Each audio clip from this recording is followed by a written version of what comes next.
kong mga kapatid, patawad sa inyo sa mga panahong kayo ang kumikilos, habang ako'y tahimik lang na nakatingin sa bigat ng buhay. Napasan nyo rin sa tuwing nakikita ko kayong napapagod sa pagtulong sa pamilya. Kahit halos di na makatulog, masakit sa puso ko, parang may sugat, dahil ako sana ang dapat na nangunguna sa lahat.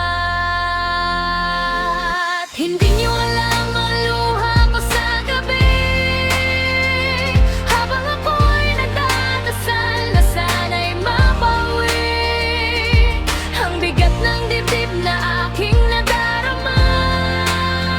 Dahil pakiramdam ko'y kulang ako sa inyo, mga kapatid ko, sinta.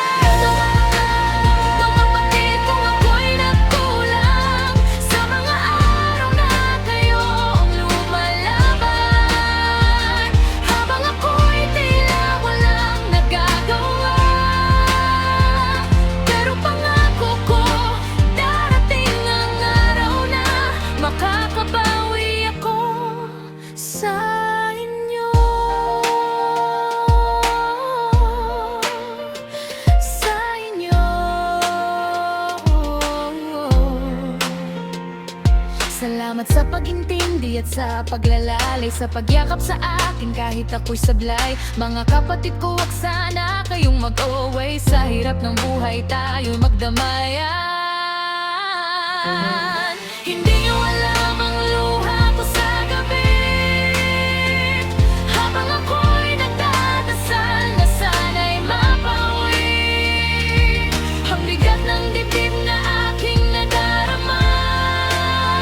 Dahil pakiramdam ko'y kulang ako sa inyo, mga kapatid ko, sinta.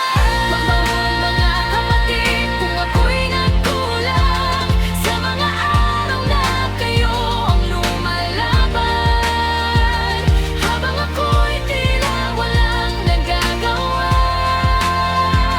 Pero pangako ko, darating ang araw na magkakamawi yun. Kung paalala ko ang ating mga magulang, kung paano nila tayo pinalaking may pagmamahalan. Kaya sana kahit anong bagyo ang dumating, tayo pa rin ang magkakapit-bisig. Huwag sanang may inggit sa ating puso, huwag sana may lamangan sa mundo.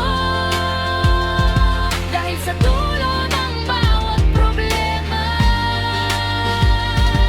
tayo lang din ang magkakasama. Panatitakin, kung alam nyo lang kung gaano kasakit sa akin kapag nakikita ko kayong napapagpara sa pamilya, habang ako'y tila walang maibigay. Pero araw-araw akong nagdadasal sa Diyos na balang